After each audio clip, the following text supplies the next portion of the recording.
Siesta Sand Live. Siesta Sand Live is broadcast from Captain Kurt's Village. It's Siesta Key's home to great food, great drinks, great music, and great times.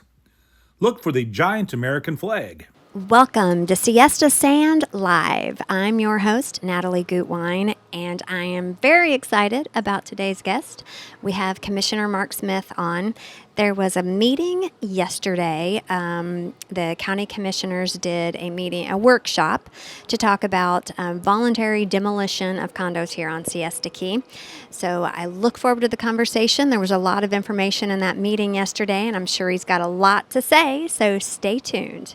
The next segment is brought to you by the Judy Berger team, part of Sotheby's International Realty. Whether a buyer or a seller, you'll be delighted with their service. And by Altez Vacations. It's the perfect place to go to find that perfect place to rent.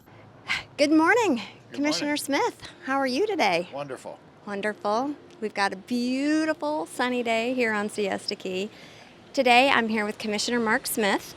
Had a really big meeting yesterday. Yes, a workshop. Yeah, let's talk about that a little bit. All right. Two topics. One having to do with the voluntary demolition of condominiums on Siesta Key that are non-conforming in their number of units.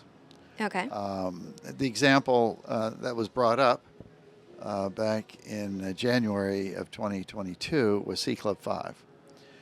C Club 5's was built originally in the 1950s, renovated several times, and they have 41 units. It's a timeshare, but there's 41 units there.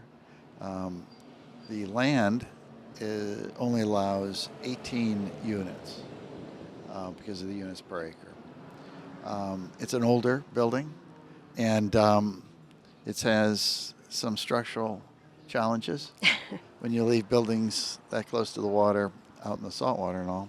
Anyway, so when I was asked to go meet with them about actually putting an elevator in the building, or the buildings. That's how this all got started, was putting in an elevator? Well, that's how I got involved, was to meet ADA. You know, you're supposed to have elevators. Everything should be accessible. And so when I went out there and looked at the building, and it's right on the beach. Mm-hmm. It's a wonderful location when it stays like this. It's when we have hurricanes, it's a challenge. And so I said, really, you should probably consider thinking about knocking this down instead of putting more money in. And how many years ago was this? That was 3 years ago. 3 years ago, okay. And actually, January of 22. And so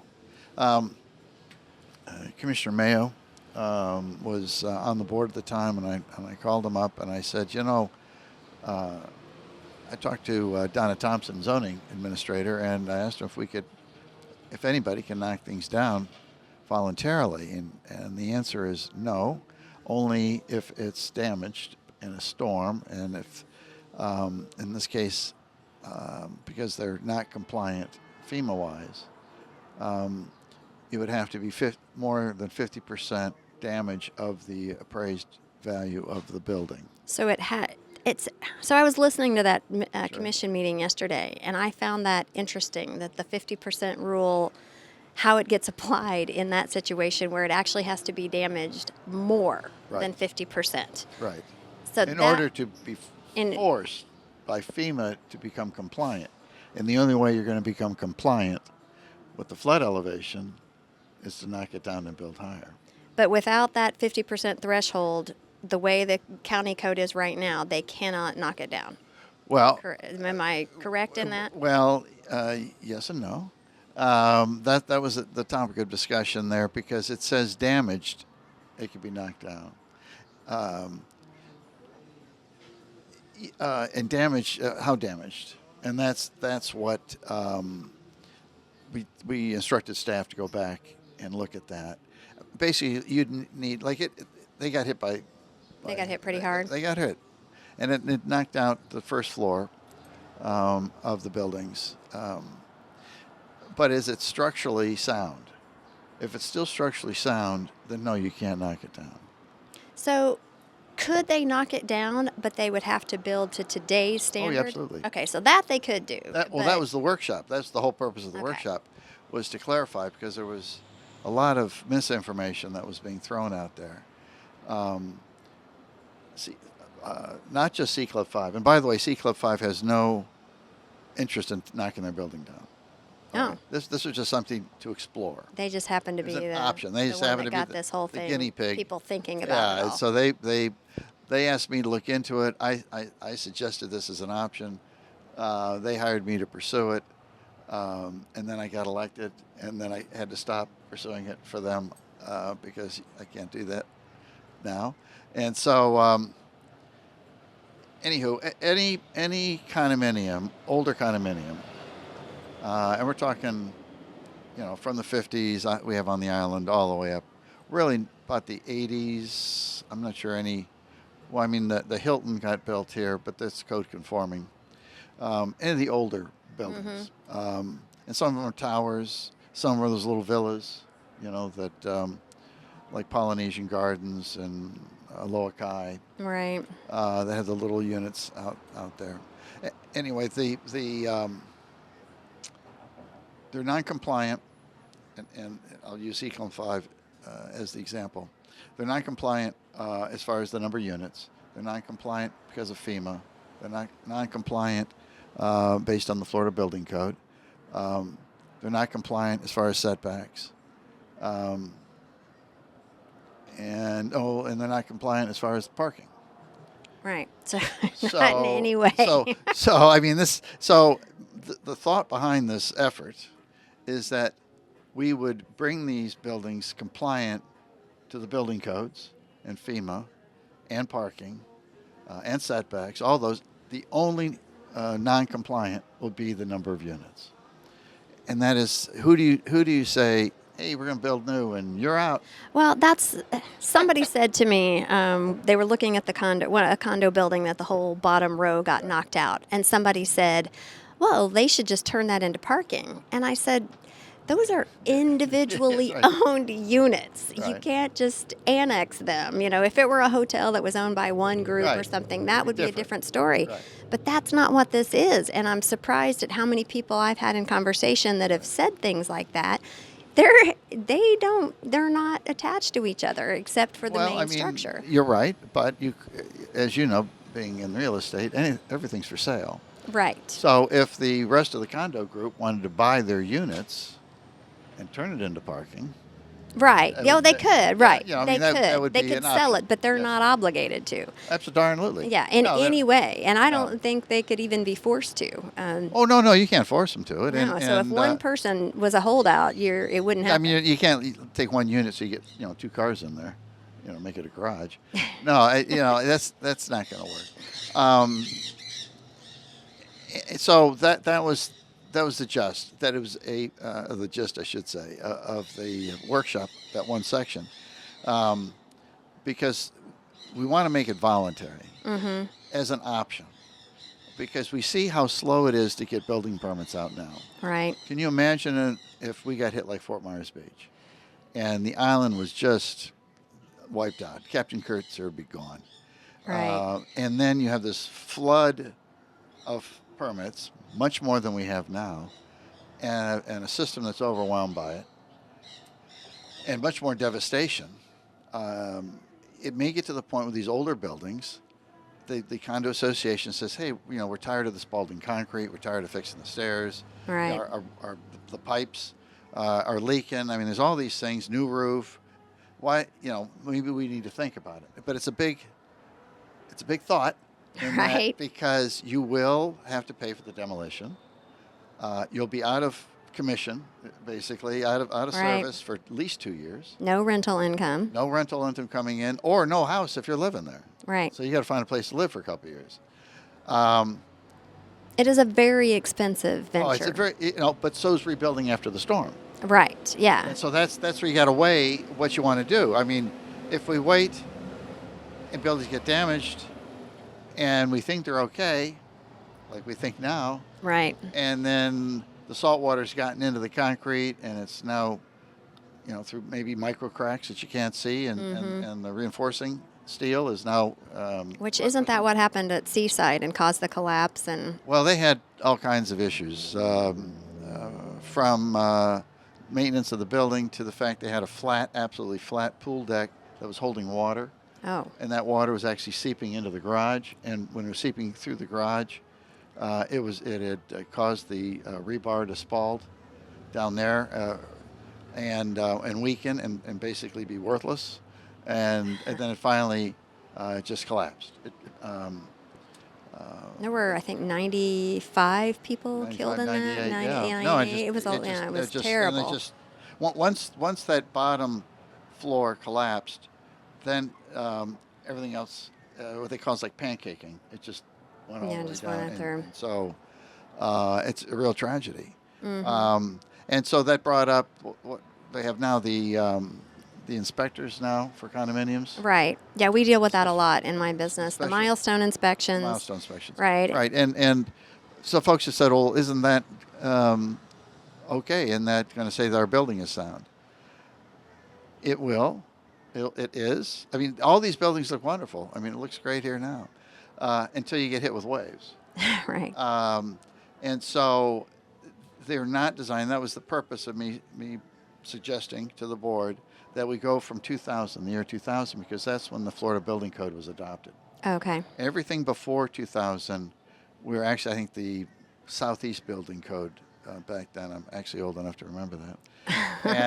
And so, but they weren't. It wasn't designed for wind or impact of objects blowing in the wind, and certainly not.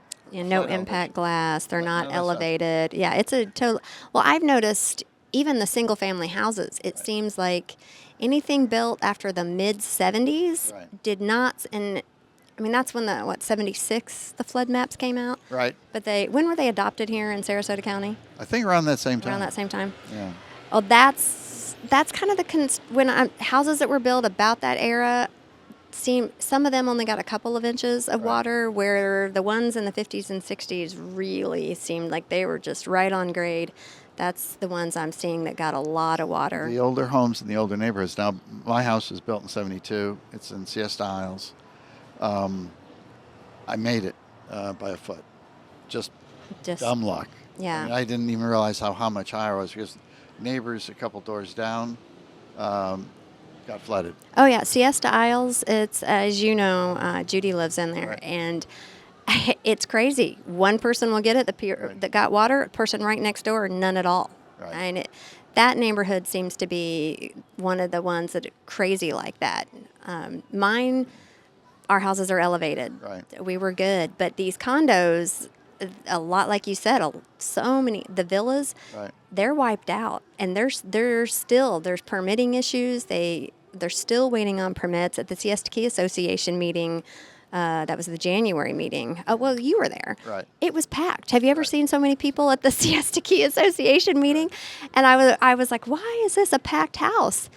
And it's because they were discussing permits and the backlog. And so I definitely see the need for this. We do have older structures. What do you do with them? How do you... we want to protect Siesta Key. That is the utmost importance, but we also have to protect the people that live on it. Right. So when I was listening to the meeting yesterday, it was very interesting some of the concerns. Right. And of course, everybody is concerned that somebody's going to get the foot in the door, that anything and I understand it. Sure. I understand completely. Some of these people that are trying to get hotels, the big mega hotels, they've got great attorneys, and they're waiting on that foot. They're waiting on something to change to get their foot in the door. Let me say this about that. Hotels can only come through special exception in commercial districts, not in RMF districts. And the whole idea that billionaires are going to come in and buy the condominium out, or 67% or 50%, whatever it says in the condo docs, can have controlling interest to say, okay, we're going to tear this down and build essentially, I think the term was condotel or something like that. and then we're going to lease it nightly. The flaws to that argument is, number one, every single condominium on Siesta Key in RMF could change their docs tomorrow to rent nightly, right now. You wouldn't have to tear it down right now. Just make a vote. We're going to rent nightly. That's a good point. Bingo, done. Didn't have to destroy the building. And there are a few that do And that. there's a few that do that, and the only reason the others don't is because they didn't vote on it. Right. So, to me, it'd be easier to buy and do a majority there, and then change the condo docs to say we're going to go nightly, without even. Very good point. You know, and that's a lot cheaper. And quite honestly, as you know, with rentals out here, they don't care what the place looks like. You know, they Right. sleep on the floor. They just want to go to the beach. I think half of them do. You know, and so that's the reason they're billionaires is they don't waste their money. Right. I think it's much more likely that after a major storm, much more major than we got. I mean, that's one of the fallacies of what folks are saying now is, well, we just had some major storms and we survived just fine, so we don't need this. It was a Category 3 weakening, as it is. The eye broke up over Siesta Key, which we were fortunate the eye went over us. A Category 4 or 5, like hit down in Fort Myers Beach, no such Right. luck. That's not what we got. That's not what we got. Not at all. Yeah. And so let's say that happens, and some of these condominiums get damaged severely over the 50%. They've got to be knocked down. Well, then what do you think those units are going to be sold for then? Right. Probably much less than right now. Right. So it seems more likely that developments, as is going on in Fort Myers, they're coming in now and buying up property. Developers would come in, buy at a third or a quarter of what the actual What it was, the originally. the value before and the storm. then Yeah. get that majority, bingo, build it up and knock it down, build a new one, and then set up the nightly rentals. So to me, this issue or this volunteerism here of knocking down would actually, I think, protect us from that. So, is there any it seemed like what I heard on yesterday was there isn't a loophole. If we adopt this change and we allow them to voluntarily rebuild, it is like for like. It is, if you've Right, got 40 exactly. units, you're putting in 40 units, And end of story. And the same kinds of units. If you have 10 one-bedrooms and 15 two-bedrooms and some efficiencies, whatever the combo is, It has to stay that way. to stay that way. So what's the downside? What is that? What's everybody's fear? What do you think people think can happen? Well, we live on Siesta Key in what I've affectionately called hotel hysteria. And everything's going to be a hotel eventually. And that's not the case. All we're doing is allowing folks voluntarily before a storm, if they so desire, the government's not making them do this, rebuild to all the building codes, out of the water, same number of units. Now, one of the negatives is they're going to be building bigger. You know, if you had a 400 square foot efficiency, now they're going to be able to build, $2,000 or 2,000 square foot. That's one of the fears, but that's not the truth, right? Well, the truth is they will be bigger. We're Oh, not they- going to be in the same footprint, but how much bigger? Well, nobody builds anything at 400 square feet anymore. I mean, you don't build in 2025 like they did in 1970 or Right. 1950. I mean, and so that's. But what's the determining factor on how big the units can be has to do with the size of the property. You're allowed to build a building on 35% of that property, and you're allowed to build 35 feet high in RMF 1 and 2 and 45 feet high in RMF 3. All right, so now you have a box. If you take the setbacks and the heights, and so now whatever those dimensions are, and it's the example I made at the workshop is, let's say you have 100 units and you're only building 3 stories. Well, that's 33 units per story, more or less. Mm-hmm. And so how much square footage? You got elevators, stairs, corridors. So that's going to take up some of that square footage. Right. And so it's not endless. The 400, maybe 1,000 when we're done. Maybe 800 for the efficiency. The one bedroom, I mean, I don't have the numbers with me, but I calculated it out. For Are you C Club referring 5. to C Club 5? I'm trying anywhere. Oh, okay. This is it. And if you were building anywhere in the county, and in the vacant land, you'd go through the same exercise. Where's the setbacks? How much is the building? The volume. And then how do we divide that volume up into the different units that we're going to be building in there? So it's not infinite. We've capped the height. It's a finite amount of space. It just that is. These, yeah, right. And that's what the architects will do to figure out how you can make it happen with the same types of units and the same number of units. So did you break that out for C Club 5? Had you already? Oh, yeah, I did. Well, I did. I don't know if I should admit this, but when I was pursuing this with them, it occurred to me, could I actually get 41 units after doing the exercise of setbacks and everything? And I even did the exercise of bringing the building back landward of the Gulf Beach setback line.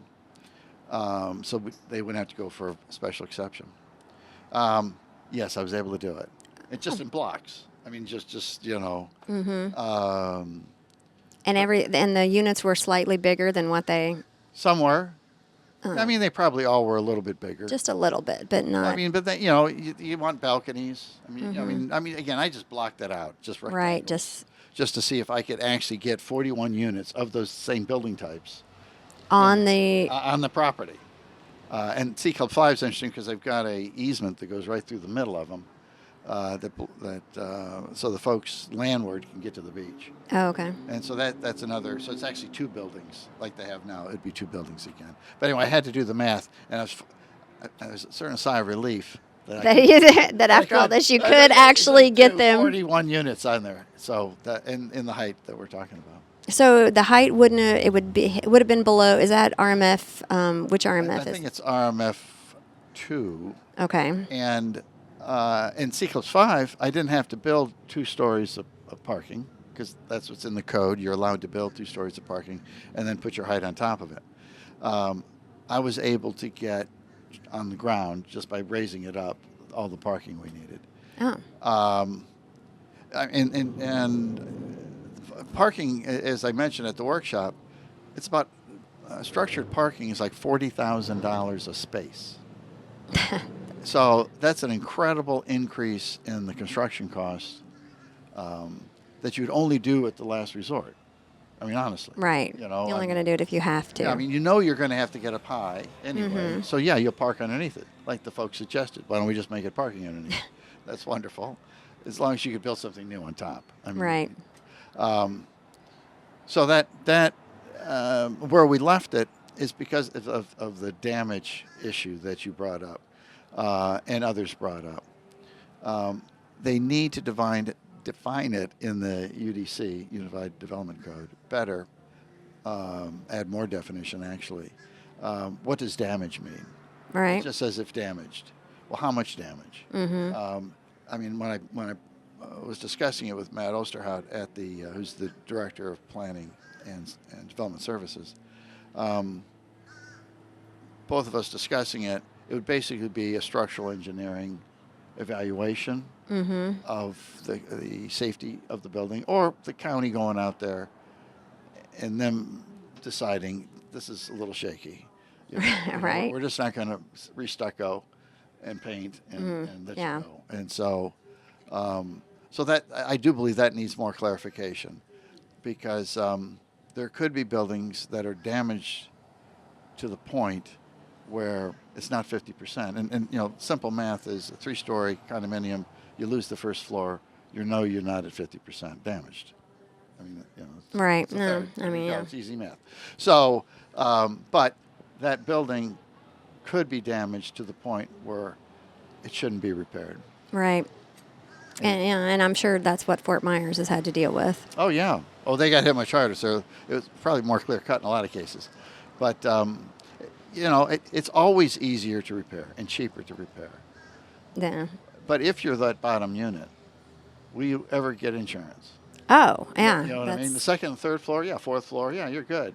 Well, a lot of those, a lot of them have the insurance that's the whole building. Sure. But as far as the insurance for your own personal contents and drywall in, right. Yeah. I don't know. I don't know. That's going to be a tough one. It may, and FEMA lowered the base flood elevation, which gets us to the next subject, which allow people to build lower. And to me, that just blows my mind. It's just Isles. My elevation is just under 8. The storm was at about 7, at least where I was, because it missed it by a foot based on the debris left in my yard. My office, architectural office that I had in the village, was 3 feet lower, and by golly, we got 2 feet of water in the building. And so for them to lower it 2 feet, it seems insane. Right. And so I was at elevation 11. That was where I was at before, FEMA base flood elevation 11. Now I'm at base elevation 9. At your house. At the house. And I'm a block from Siesta Beach. And and so with that in mind, other communities are doing it, Longboat Key and the city of Sarasota, voluntarily being able to build higher. And so so as the base flood elevation went down, and the Florida Building Code requires a freeboard of 1 foot. Okay. And that was something that was put in, I don't know, a couple of cycles ago. The Florida Building Code gets revised and reissued every 3 years. Can you explain freeboard, what exactly that means to the people that are out there listening and All right. Well, don't know what it is? All right. Well, the FEMA base flood elevation was where your first living level floor elevation should be.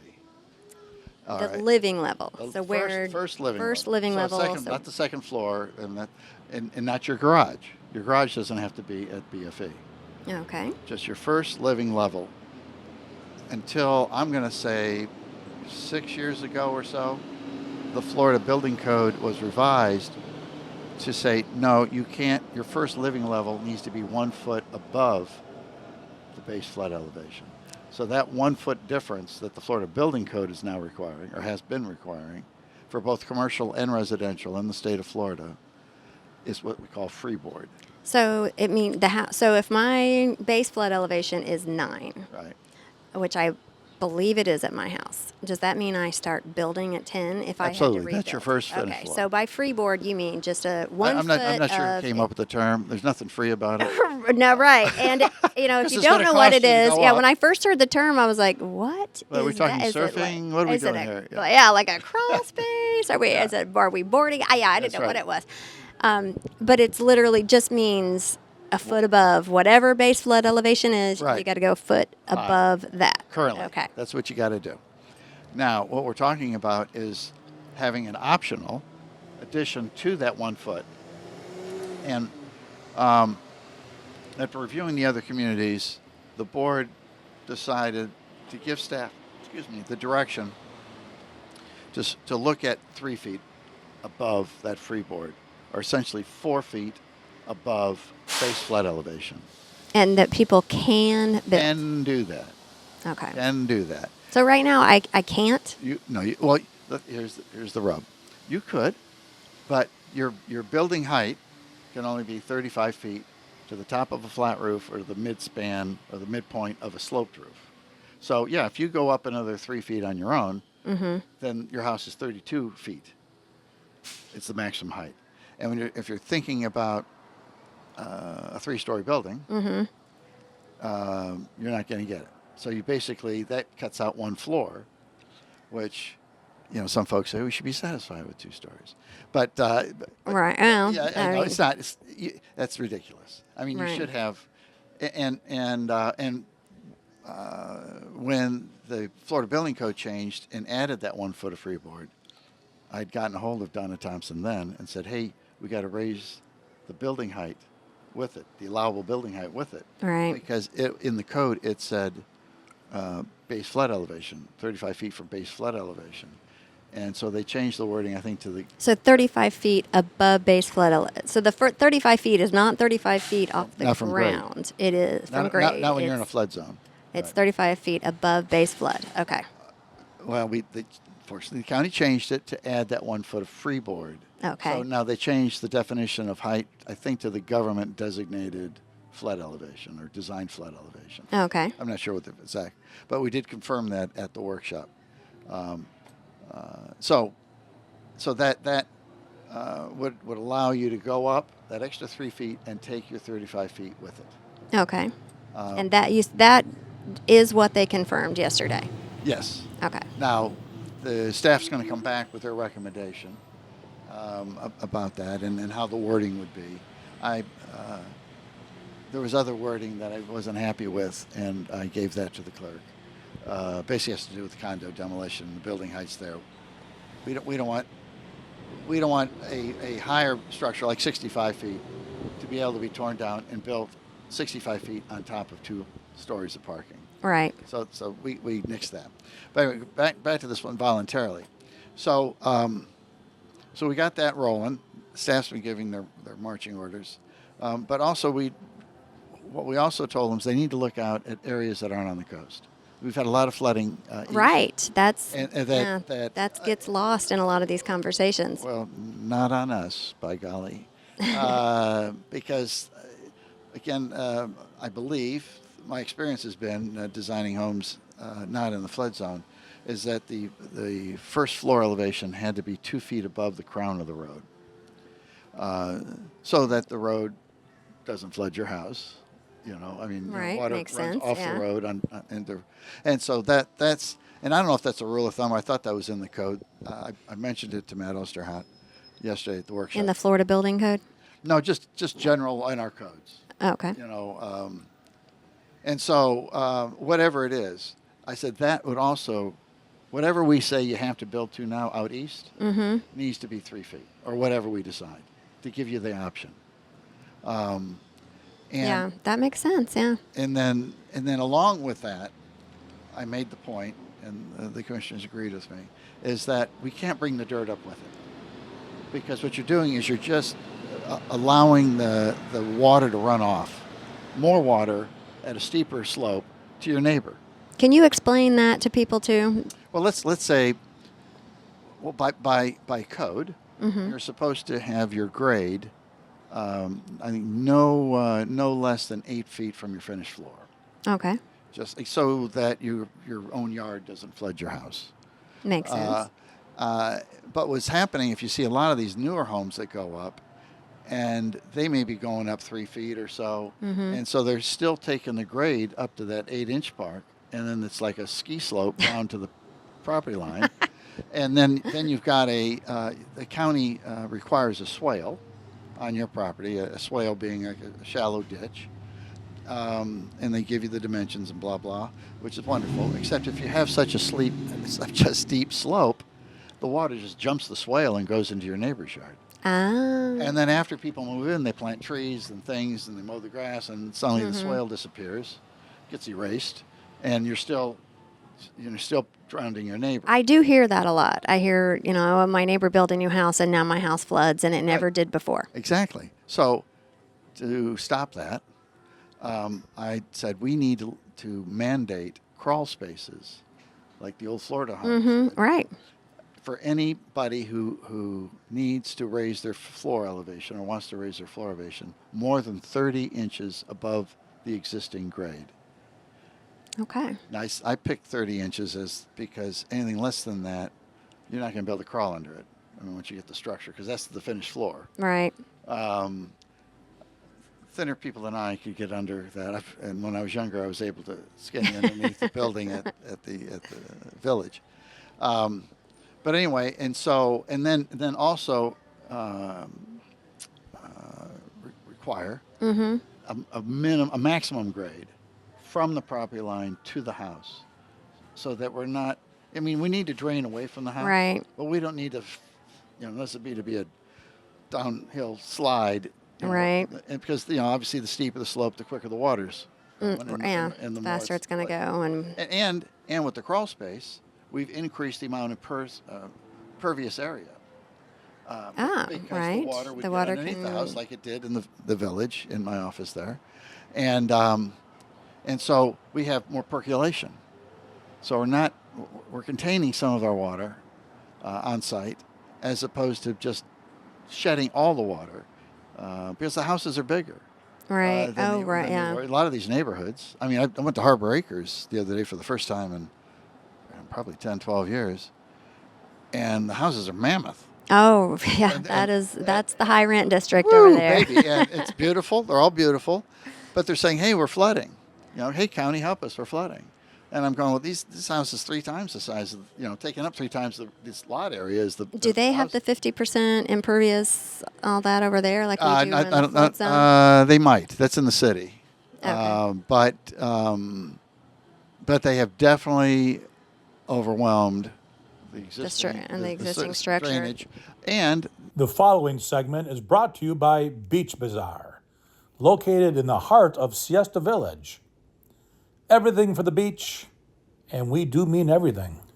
And by FAM Development, the area's best in custom-built homes. Start living your dream on and around Siesta Key. they are at the bottom of the hill from the hospital. So all the neighborhoods from 41 drain to Harbor Acres. Oh, wow. So they get everybody's water. All the streets and everything comes downhill, and they're the catcher's mitt of all the water. So they've got issues there. We're going to need more drains there.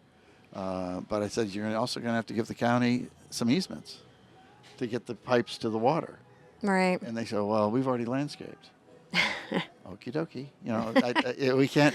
It is very nice to have an architect as one of our commissioners now, because you know all this stuff. You don't have to go look it up. You've lived it. You've breathed it. Well, thank you for that. And I think that's especially. Well, that's why I ran. I thought it'd actually be a service to the board as well as the citizens of Sarasota County to have somebody there that can say, wait a minute.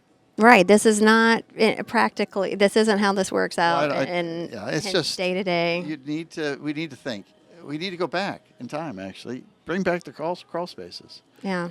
Fill dirt's expensive, and if you ever do any remodeling and you have a crawl space, I know from having houses in St. Pete that had a crawl space in my office, and is that you can crawl underneath there. And so doing remodeling. Oh, my house is, you can walk right underneath my house. So, when I've had remodeling done, they just pop off the underneath the house and whatever I need. No, it's really an advantage rather than cutting your concrete slab in the house to run. Oh, that's a plumbing. nightmare. I mean, well, in the older buildings, we do have to replace pipes. Right. And it's not uncommon in these older structures to have to cut through the concrete and figure out a problem. So I'm thinking that both of those are going to go forward. My gut feeling, based on. And you can't vote on. Well, I can't vote on the demolition. On the demolition one. Because I was hired by C Club 5. It's been dormant. But the history's there, and that's fine. If I can't convince 3 of these folks, then we'll just go somewhere else. That's what it is. It's common sense. But I understand why people are worried. Well, they're worried about increased density and intensity on the barrier island. Mm-hmm. Absolutely. But again, same number of units, same type of unit. I did hear somebody say, well, yeah, but there'll be more cars. I said, well, there'll be more cars if they were deficient in their parking. To begin with. So you're going to say on Siesta Key, we'll change the zoning requirement that condos on Siesta Key don't have to have as many cars or aren't allowed as many cars? Yeah. Is that what it's saying? I believe that a majority of the parking won't be the increase in parking won't be that. It'll be de minimis, I believe is the legal term. That it won't be of such a magnitude to even move the dial. Right. Well, if it's like for like, if you're trading efficiency for efficiency or a 3-bedroom for 3-bedroom, yes, you will have to put in more parking spaces, but you're going to have a structure that's above grade. We're going to bring the parking to code. Right. And the code. Well, and as long as it's the code as the code is written right this second, then it should be fine. It should be. That's my whole argument. We're making it compatible and conforming to our code. To what we've already agreed on.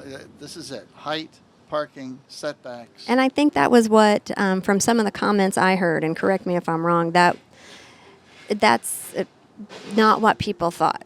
Right. No, absolutely. There was some disinformation out there, misunderstanding. I guess if I could. Well, the workshop, and if anybody is looking for the workshop, if you go to the Sarasota County website, you can view all the county commission meetings. This workshop will be posted. I watched it live. If you really want to know what's going on in Sarasota County, watch those because I suggest you do. you learn a lot. And if you're an insomniac, you'll really appreciate it. But no, there's a few news outlets that get it right. Yeah. But you can if you go on the website and you look at the agenda on the left-hand side of the screen, you can actually just hit that agenda item and it'll take you right there. So you don't have to Oh, you're talking about on demand.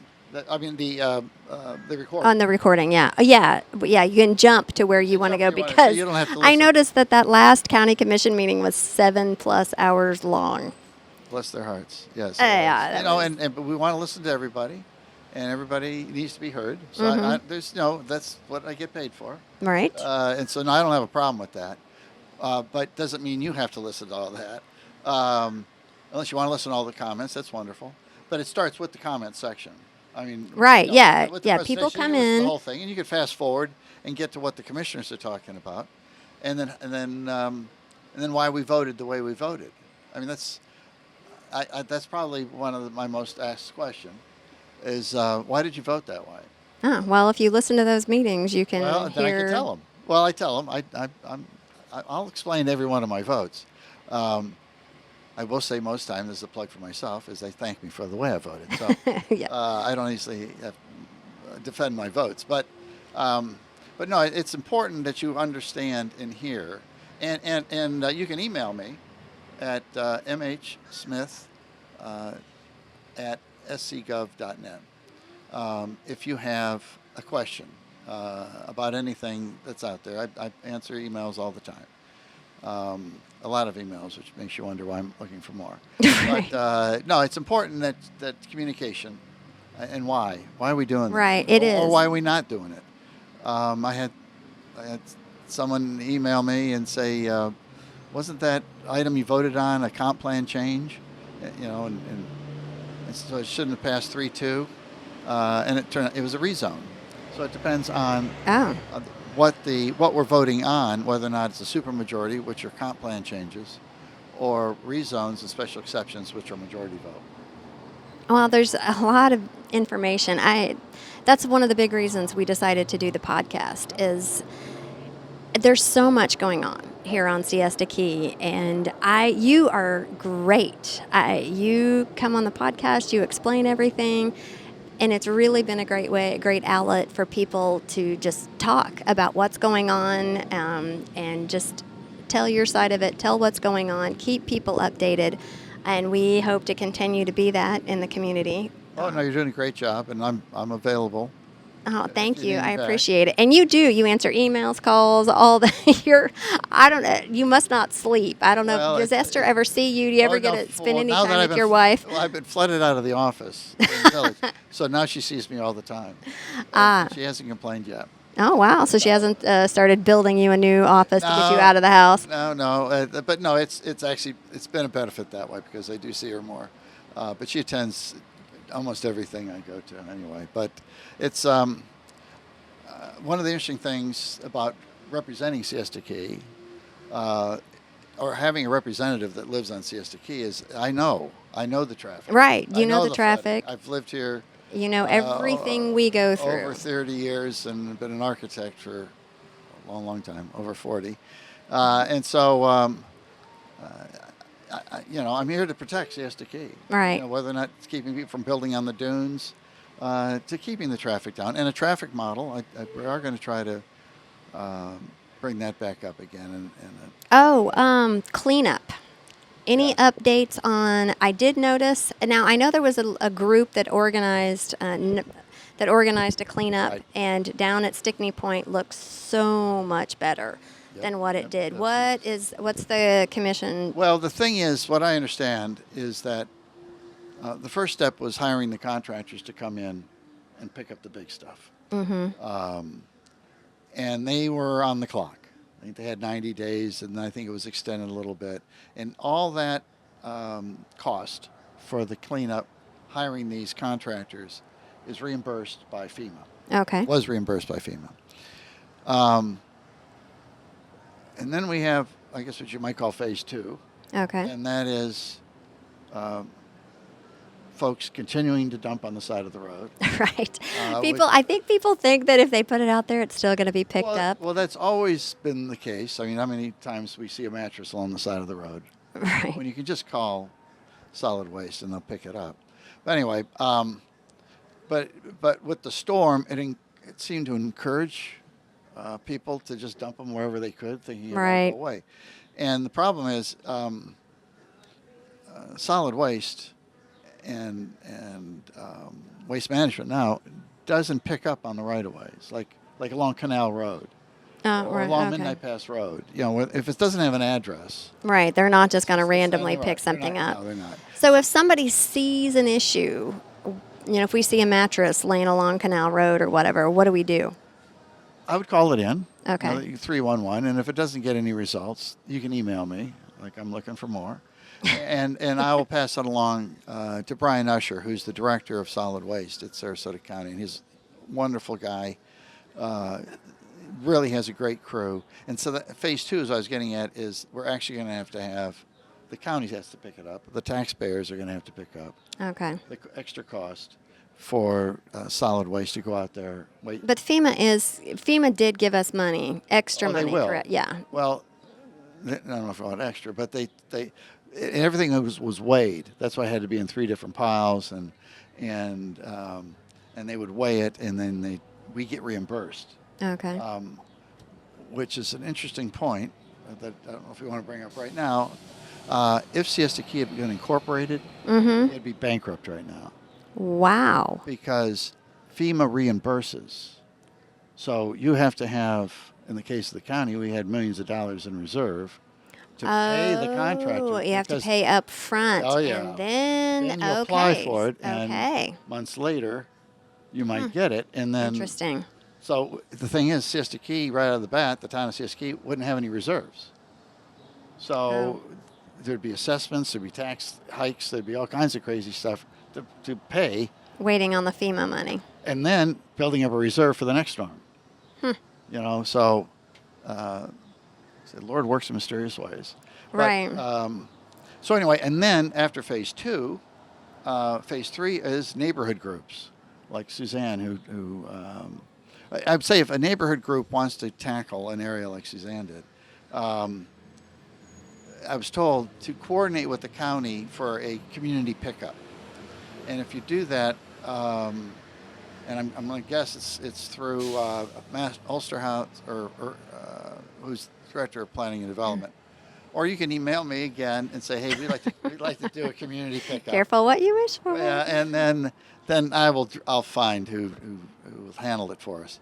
But if you coordinate with the county, they'll have somebody there. Okay, and will they coordinate the picking up what you have gathered? Exactly, and they'll pick it up. And I think I believe it was Matt Ulster. I just got an email up in Gillespie Park. They had a community pickup, and he announces how many bags of garbage and recycling they picked up. Oh, So I mean, substantial. So we're at that phase. So if you can get folks, I mean, I was involved with picking up the trash when I was on the Siesta Key Association board 100 years ago.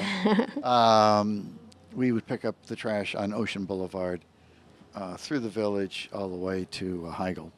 And then the county would dispose of it for us? No, actually, I just threw it in people's yards. No. Anyway, no. The businesses would allow. I would actually pick it up in my Jeep and drop it in their commercial dumpsters. Oh, well, that was. It wasn't like a storm. Wasn't a lot, like yeah. It could be 7 or 8 garbage bags, but it wasn't like we have now. Yeah. And some of the stuff is rather large. You know, Yeah, there is. Well, that's good to know because there are random things showing up some area, and that is good to know too. That if you want to organize something, and that's really important, organize it, and then the county will help dispose of it. Oh, absolutely, but coordinate with the county to make sure that you're doing it. Because right now, I'm calling the county staff saying, hey, we've got bags that need to be picked up along the side of the road. Ah. And that's why I was told, well, if we knew about it beforehand, they wouldn't be sitting along the side of the road. Okay. So, Well, we'll get the word out. no, and I appreciate everyone volunteering. We're all in this together. That's what we have to remember. We are, right. The island is, it's getting, it looks great. We're getting better every single day, but I do think it's a community effort. Yeah. Absolutely. Well, thank you very much for coming my out. pleasure, as Always always. a pleasure. We really appreciate you letting everybody know what's going on, and I'll keep a watch on those meetings. And Please.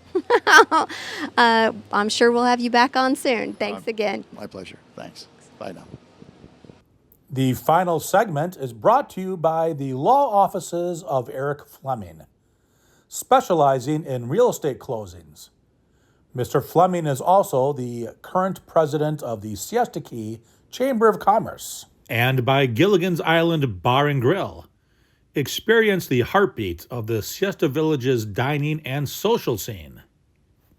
Welcome back, and thanks for sticking with us. We had a lot to talk about today. That is such a big issue here on Siesta Key, how we're going to handle the voluntary demolition of some of the older buildings. I was actually surprised to see that C Club 5 actually isn't interested in knocking their building down. They just kind of have been the guinea pig that everybody is talking about. Interesting. But thank you for sticking with us. Thank you, Commissioner Smith, for coming on the podcast again. We really do appreciate it. Stay tuned. Next week, we've got some great guests coming on. I don't want to ruin the surprise, but maybe I'll give you a teaser later on in the week. So I will see you next week. Stay sunny, Siesta. Siesta Sand Live is broadcast from Captain Kurt's Village. It's Siesta Key's home to great food, great drinks, great music, and great times. Look for the giant American flag.